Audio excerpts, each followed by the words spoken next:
Hello बच्चों, मैं सुष्मिता मिश्रा आप सभी लोगों का आपके ऑनलाइन क्लास में स्वागत करती हूँ।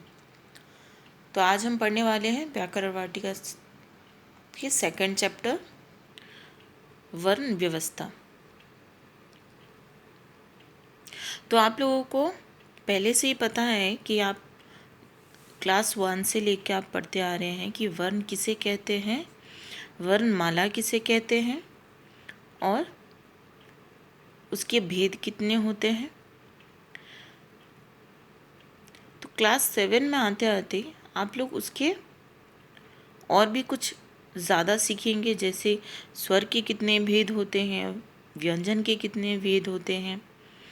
तो आइए देखते हैं कि क्या क्या आपके बुक में है।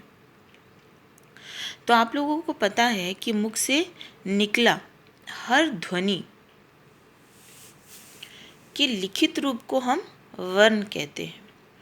हम जो भी बोलते हैं, हमारी मुख से ध्वनि निकलती है, तो उस ध्वनि को जब हम लिखते हैं, लिखित रूप देते हैं, तो उसको वर्ण कहते हैं। तो वर्ण किसे कहते हैं? वर्ण भाषा की सबसे छोटी इकाई है जिसके टुकड़े नहीं किए जा सकते। जैसा कि ऊपर के उदाहरण में स्पष्ट है, देखिए,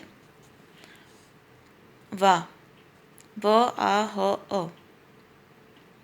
ठीक है। तो ये सारी जो ध्वनियाँ हैं, स्पष्ट है कि ध्वनियों के मेल से शब्द, शब्दों के मेल से वाक्य और वाक्यों के मेल से भाषा बनी है। तो वर्ण जो है, ये सारे जो हैं, ये वर्ण हैं, ये शब्द हैं या फिर ध्वनि है।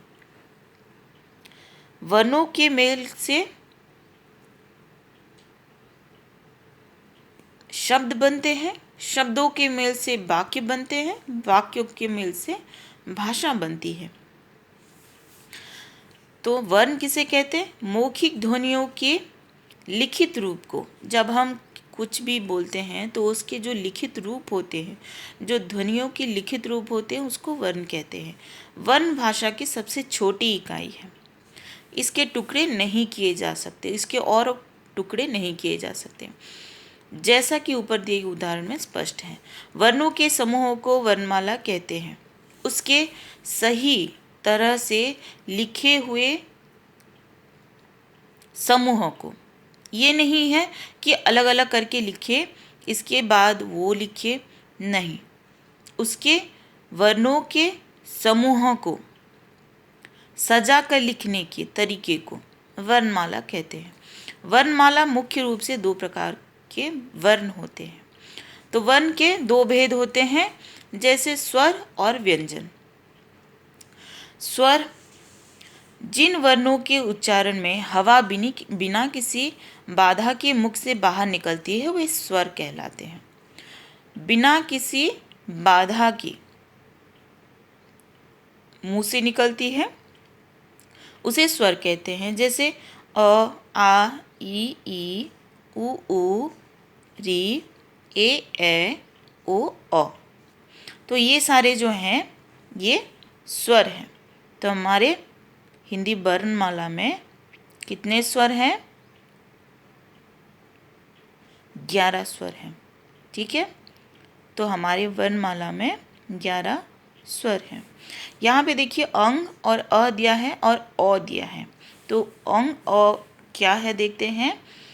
अंग को अनुस्वार तथा अ को विसर्ग कहा जाता है और इन दोनों को अयोगवाह जाता है।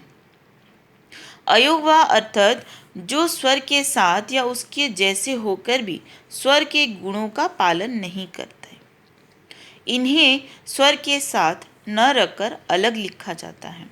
इनको स्वर के जैसे ही होते हैं, स्वर के जैसे होते हैं, और देखिए, पर उसके स्वर के गुणों का पालन नहीं करते। क्यों?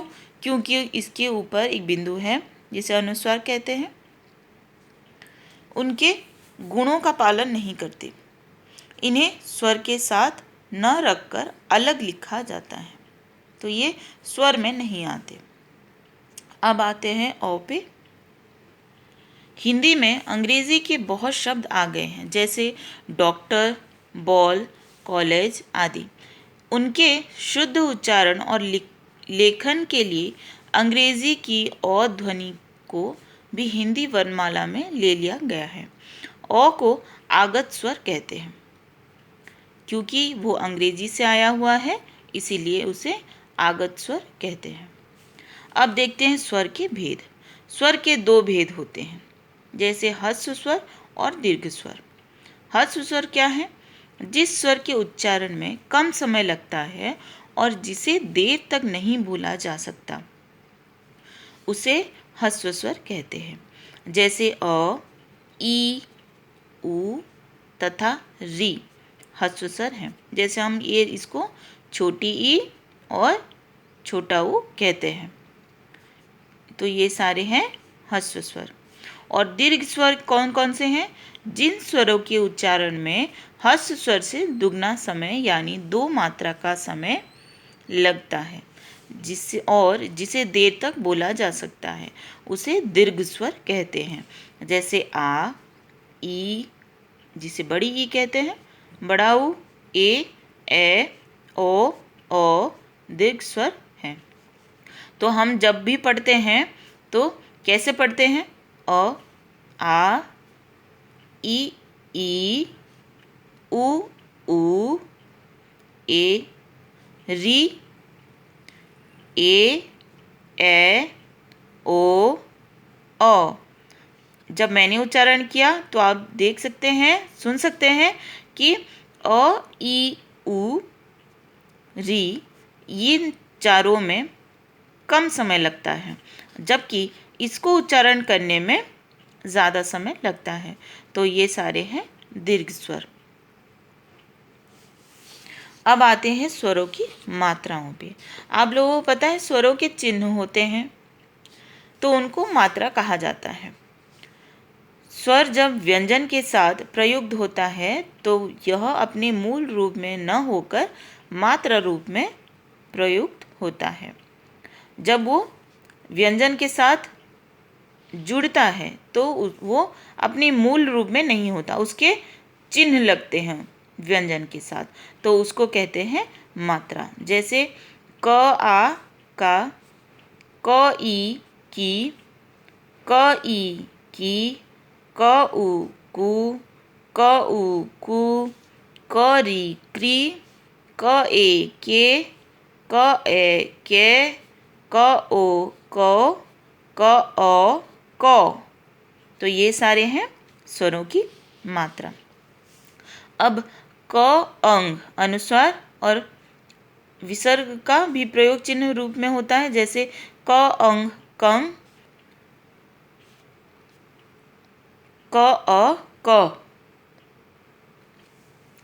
र में उ और उ की मात्रा नीचे न लगकर मध्य में लगाया जाता है। जैसे रू और रू ऐसे लिखा जाता है। री की मात्रा को छोड़कर और अनुस्वार विसर्ग को शामिल करके व्यंजनों के साथ सभी स्वरों का मेल को 12 खड़ी कहा जाता है। क की 12 खड़ी इस प्रकार है, जैसे क, का, की, कु, के, को, कंग, कह।